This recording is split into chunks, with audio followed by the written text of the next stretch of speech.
Comunidad confesora. Hoy les traigo algunas confesiones que les han sucedido a algunos seguidores y que no tienen alguna explicación. Antes de empezar, les pido que se suscriban a este canal para seguir trayéndoles más confesiones. Sin más que decir, pónganse cómodos, cierren los ojos y tápense bien con la cobija. Comenzamos.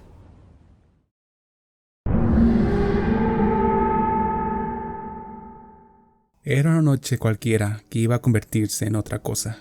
Mi sobrina Susana, recién divorciada y con 30 años, llegó a mi casa con prisas y ojos de quien busca escapar. Me pidió un favor que parecía simple.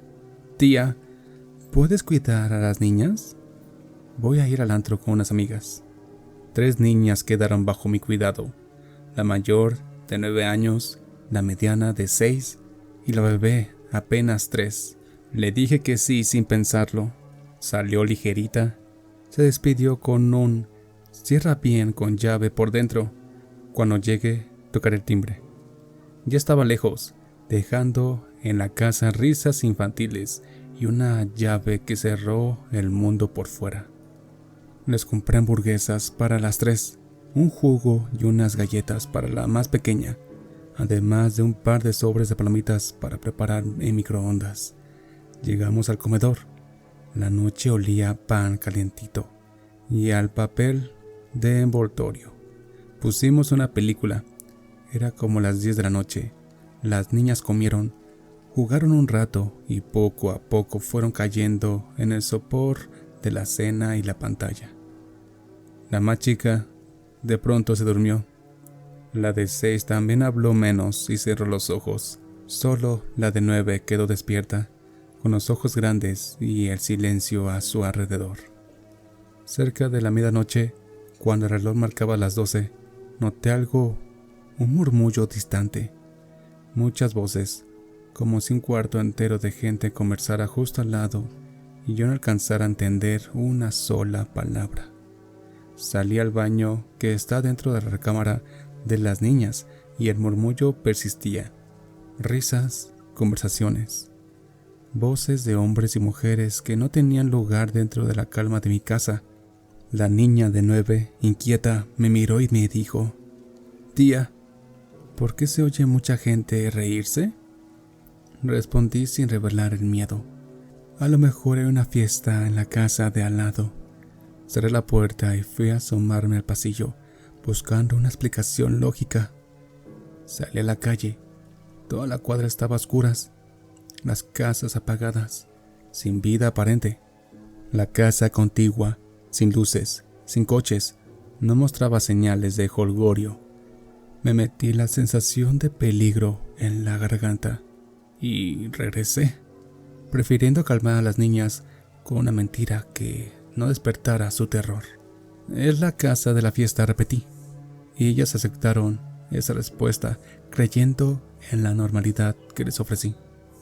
Aproximadamente a las 2 de la mañana, el murmullo cesó. El silencio fue una onda pasada que lo envolvió todo.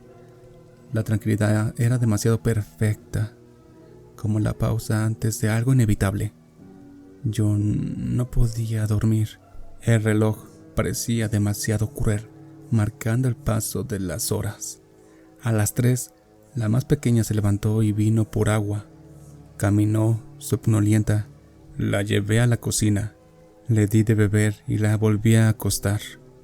Sentí su respiración tranquila y me quedé junto a la mesa, con un folleto de Soriana en las manos, una distracción ridícula para no mirar al oscurantismo de la casa.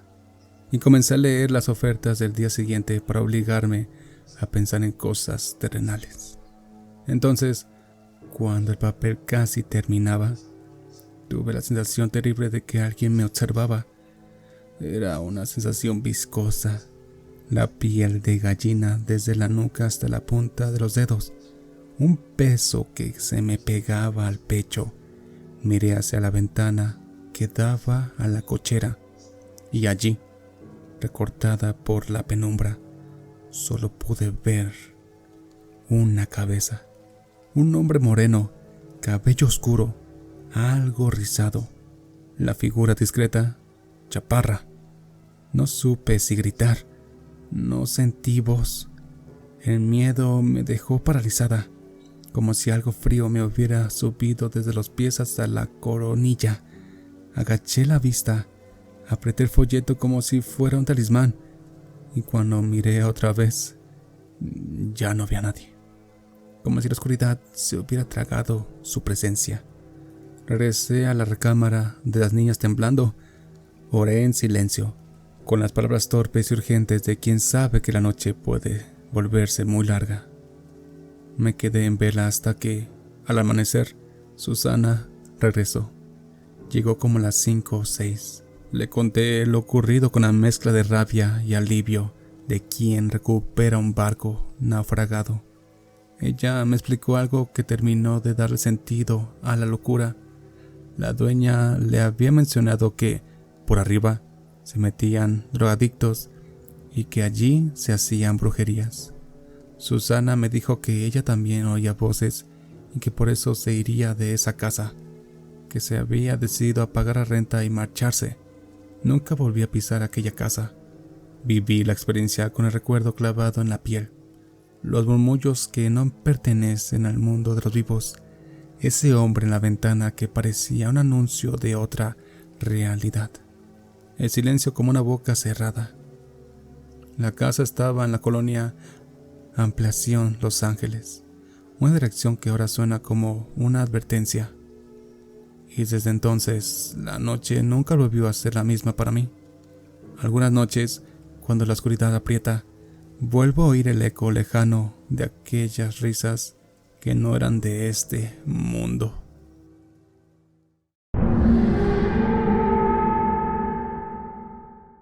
Todavía me da un escalofrío en la espalda cuando pienso en lo que pasó con aquel maldito espejo. Todo comenzó hace unos meses, cuando mi vecina me pidió de favor algo bastante peculiar: guardar un espejo antiguo que había heredado de su abuela. Decía que no tenía espacio en su casa y como yo tenía un cuarto libre, acepté sin darle mucha importancia. El espejo era enorme, con un marco de madera tallada y pesado como si llevara siglos encima. Lo colocamos recargado en la pared del cuarto de visitas. Y desde el primer instante me incomodó.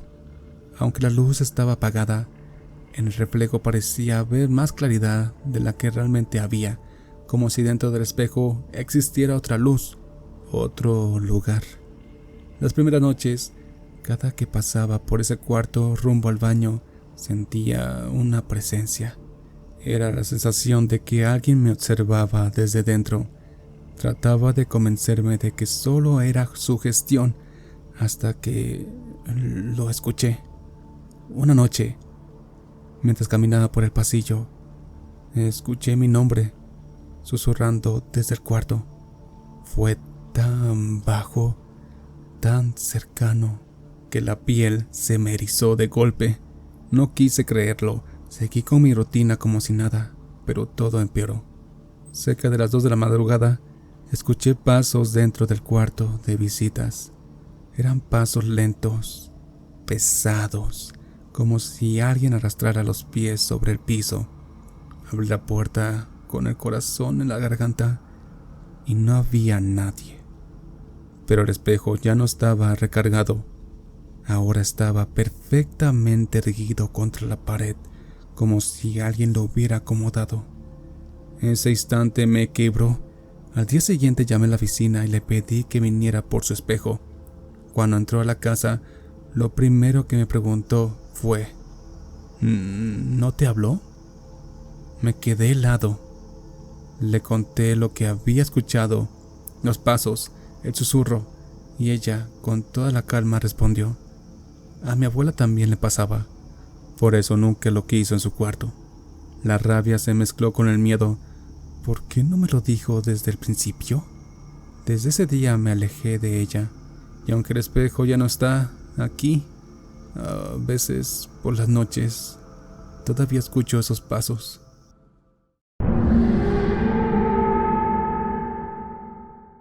Dicen que los ojos que te ven partir jamás te verán volver. Y esa frase tan vieja y tan amarga, me retumba en la mente desde aquella obra en la que trabajé hace años. Era joven todavía, fuerte y con la necesidad en el bolsillo que me obligaba a aceptar cualquier trabajo. Había entrado como albañil en la construcción de una fábrica enorme. Lo más imponente que tendría sería su chimenea, un monstruo de ladrillo y cemento que albergaría los hornos de fundición. La levantamos entre decenas de trabajadores, bajo sol, lluvia y cansancio. Uno de mis compañeros era un muchacho humilde, apenas mayor que yo. Tenía esposa y varios hijos pequeños. A pesar de sus carencias, siempre llegaba sonriente, con una fe que nos contagiaba a todos.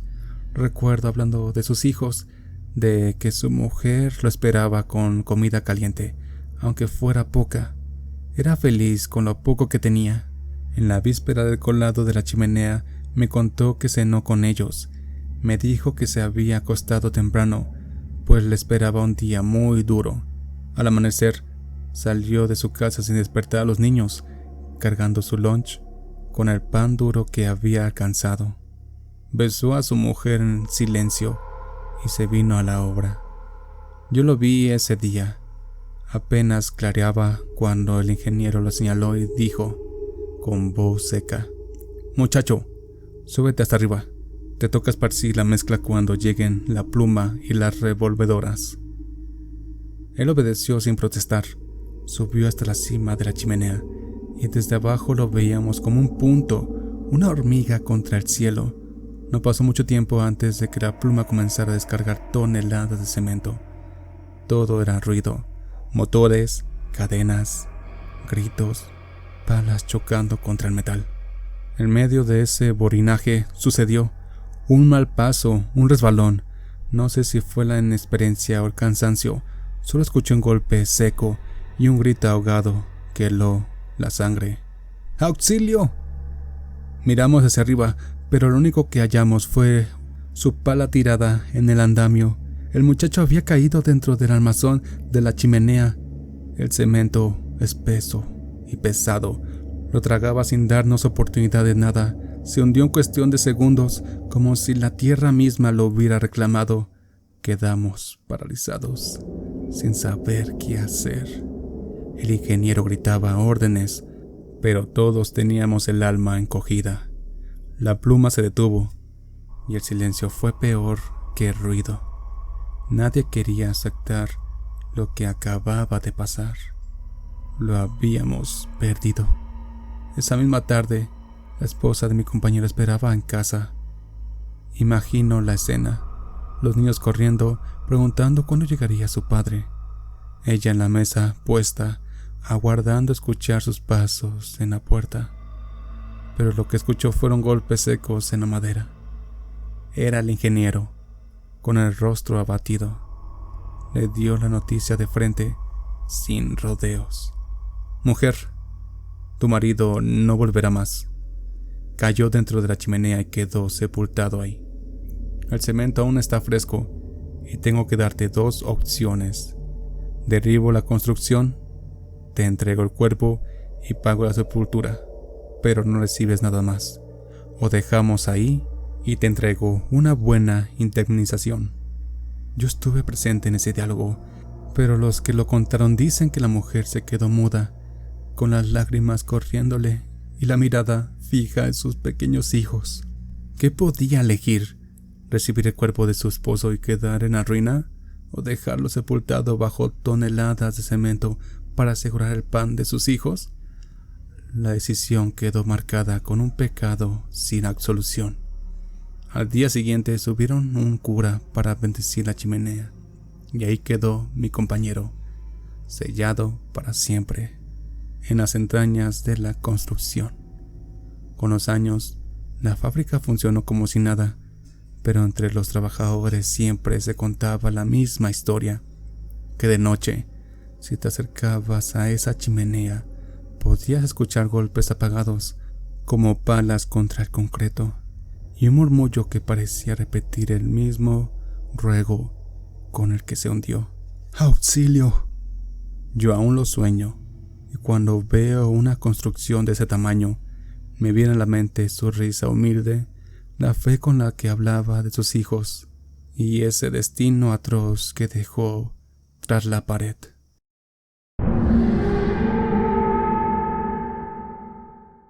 Viví muchos años en aquella casa en la esquina, la que guardaba secretos en la pared. Ahí compartí cuarto con mi tío al principio.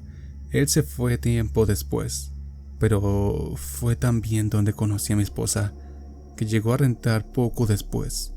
La casa tenía vida propia, ruidos mínimos, golpes que parecían tener intención y voces que a veces se confundían con el viento. Con el tiempo supe que en ese lugar ocurrieron cosas que no se explicaban con lógica. Mi esposa tenía la costumbre de lavar la ropa y los trastes en el lavadero del patio pasada la noche, cuando el sol ya no pegaba fuerte. Lo hacía por rutina y por querer dejar todo en orden antes de dormir. La dueña de la casa, una mujer mayor, reservada y con historias antiguas, le advirtió más de una vez con voz queda: no lave la ropa ni los trastes por la noche. Mi madre hacía eso y le trajo problemas hasta que murió. Mi esposa no le hizo caso. Para ella era un consejo sin peso, un recuerdo de otra generación. Yo tampoco imaginé que esas palabras tendrían consecuencia. Una noche tuve que trabajar hasta muy tarde y ella se quedó sola. Al día siguiente, todavía medio dormido, me contó lo que había vivido en mi ausencia. Anoche, cuando ya dormía, me despertaron unos ruidos extraños. Me dijo: alguien estaba lavando en el lavadero del patio. El agua golpeaba y escuchaba como si lavaran la ropa, pero lo más raro fue que también se oía una voz femenina cantando alabanzas religiosas, una canción como las que escuchas en misa, pero distorsionada, como si viniera de lejos y a través de un vidrio. Yo no le creí al principio. Pensé que había sido una pesadilla o un sueño provocado por el silencio.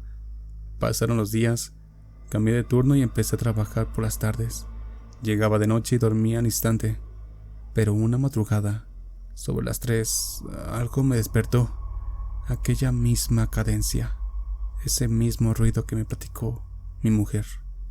Desde el patio se repetía el golpe de agua contra el lavadero y luego una voz de mujer, extraña y tenue, que entonó alabanzas religiosas.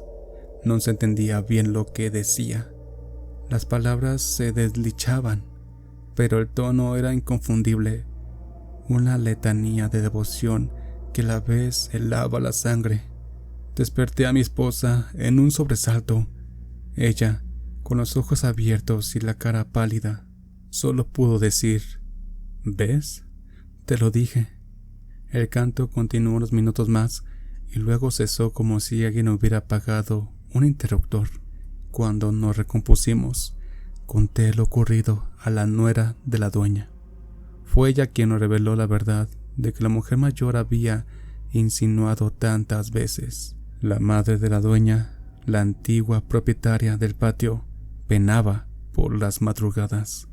Según la creencia de la familia, aquella mujer nunca quiso lavar de día.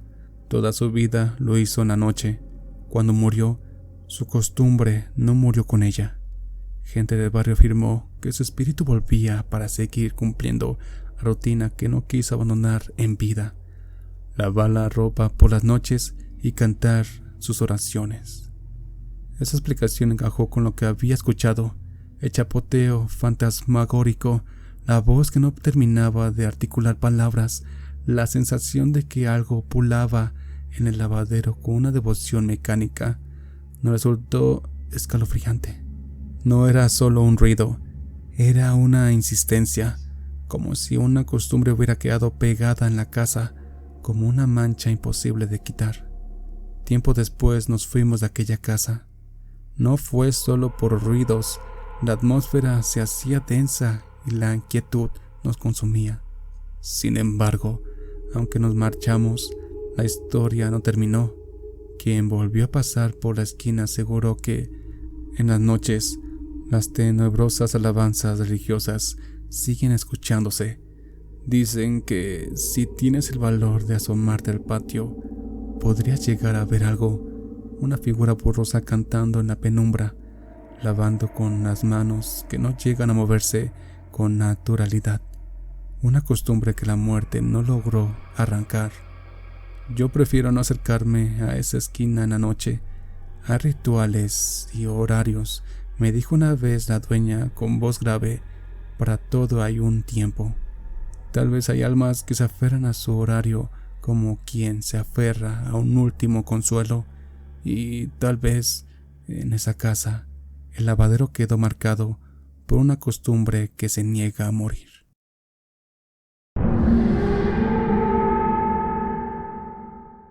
Cuando lo recuerdo, todo empezó como una esperanza, una búsqueda desesperada de lo que la medicina nos decía que no iba a llegar. Mi esposa y yo llevábamos 4 años de casados.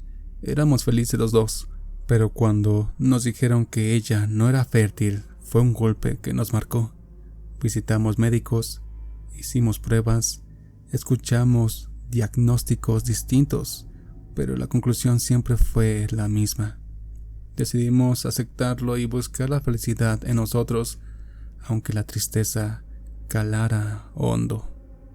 Una amiga de mi esposa la convenció de visitar a un anciano que, según decía, podía, con cosas que la ciencia no entendía, lograr lo imposible. Yo era escéptico, lo admito, no creía en brujerías ni milagros de esos, pero la vi tan ilusionada que no pude negarme, así que fuimos. La casita del anciano olía a incienso y hierbas. Estaba sentado en el piso. Su rostro era pálido, demacrado, los ojos cansados. Le dijo a mi esposa que se sentara dentro de un círculo hecho con velas rojas. Me pareció siniestro, pero mi mujer estaba esperanzada y yo quise creer que haríamos todo lo posible por intentar ser padres. El anciano nos contó que años atrás tuvo a una niña de 8 años que murió por una enfermedad rara. Conservaba una foto enmarcada. La niña era bonita, pero en la imagen le faltaba el dedo del medio de la mano derecha. Esa sensación me pareció una anécdota triste. El anciano, con la voz quebrada, dijo que nunca había dejado de buscarla. Puso su mano sobre la barriga de mi esposa y pronunció unas palabras extrañas. Nos fuimos desconcertados. Meses después, cuando ya casi habíamos abandonado la esperanza, vino la noticia. Mi esposa estaba embarazada. Lloramos los dos, incrédulos y felices. Pensamos que tal vez aquella visita había servido. Aunque fuera de milagro, no importaba cómo, la tristeza se transformó en alegría y planes. Pero la alegría duró poco. A las pocas semanas comenzaron las pesadillas. Mi esposa decía que una niña pequeña la visitaba todas las noches. Subía a la cama, la acariciaba el vientre y, con su sola presencia, le quitaba el aliento. Había un olor fétido en la habitación que ella percibía y que la dejaba temblando. Yo no notaba nada al principio. Dormía a su lado sin ver nada. Sin embargo, las noches fueron cambiando. Una madrugada me desperté y sentí una presencia en la habitación. La vi entrar. Era una figura infantil, sin rasgos claros, más sombra que carne. La niña se subió a la cama, se dejó ver como quien vuelve por algo suyo y empezó a acariciar la panza de mi esposa. No podía moverme, solo podía observar con la piel erizada. Mientras mi esposa no despertaba, la pequeña se inclinó hacia mi oído y dio un grito estremecedor antes de desvanecerse. Me desperté sobresaltado. Mi esposa lloraba abrazada a mí, aterrada. Seguimos el control con el obstetra. Al principio la cita fue una mezcla de emoción y miedo. Ver al bebé en la pantalla, escuchar ese latido diminuto. Pero el doctor, con el ceño fruncido, dijo que algo no estaba bien. Una de las manitas no se había formado por completo. El dedo de en medio de la mano derecha no aparecía. Fue un golpe. Lo miramos con incredulidad y dolor, pero juramos amarlo igual. Esa noche, mi esposa rompió en llanto y me mostró la foto que aquel anciano había llevado meses atrás. ¿No ves?, me dijo entre sollozos. A la niña le falta ese mismo dedo y en las noches es como si ella fuera la que me viene a ver. Intenté mantener la calma, asegurarle que era una casualidad absurda, pero las coincidencias no me dejaban en paz. Nunca volví a encontrar la casa del anciano. Pregunté por él, y su lugar había desaparecido, como si fuera humo. La inquietud me empujó a obsesionarme. Una tarde, mi esposa dormía en el sofá. Intenté llevarla a la cama y me despertó gritando: «¡Sácamela! ¡Sácamela del vientre!». Fue un instante de pesadilla hecho realidad. Su piel se tensó y, por debajo de la carne, algo palpó. Buscó salida. A mirarla, vi cómo las manos presionaban desde dentro, como si algo empujara desde la oscuridad para arrancarse al mundo. Los muebles temblaron, objetos cayeron. La casa pareció convulsionar. No paraba de gritar y yo no sabía qué hacer. La desesperación me obligó a actuar. La puse en posición. Intenté auxiliarla como pude. Con la mano palpé y con terror toqué una cabecita, algo vivo que no debía estar allí. La fuerza invisible me arrojó lejos desde el suelo, con la boca seca y la mente en pedazos. La vi. Lo que salió del cuerpo de mi esposa no era un bebé. Era una niña de unos 8 años. Tenía manos de 4 dedos, una cabeza, cabello largo y negro, ojos negros como noche sin luna. Cayó al suelo, cubierta de sangre, rasguñando con unas largas uñas el piso como si buscara algo que le perteneciera. No era la criatura perfecta que habíamos imaginado. Era una manifestación infernal de algo que no debía existir. No sé cómo tuve valor. Tomé un arma que había en la casa y disparé. La niña, esa cosa, se desplomó. Con la mano temblando, corté el cordón que la unía a mi esposa con los dientes. La llevé al hospital y los médicos la salvaron. Fue una corrida contra la muerte. Ella sobrevivió y yo quedé con la visión grabada para siempre. Desde entonces, la sombra del anciano y la niña no nos han abandonado. A veces los veo, los siento, al anciano parado en la calle frente a nuestra casa, tomados de la mano, la niña al lado suyo. Cuando intento acercarme, se desvanecen en el aire como si fueran más que humo. Tengo la sensación de que nos vigilan, de que esa presencia vuelve cada vez que Amalia queda embarazada. ¿Por qué ha vuelto a suceder? Mi esposa está embarazada otra vez. Fui al trabajo ese día. Quise darle la sorpresa para el ultrasonido, pero al llegar la vi pálida, aterrada. No pudo decir nada al principio.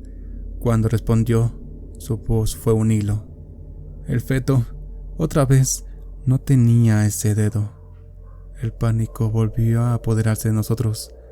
Comprendimos algo terrible. Esto no era casualidad, ni una maldición pasajera. Parecía que estábamos atrapados en un patrón macabro.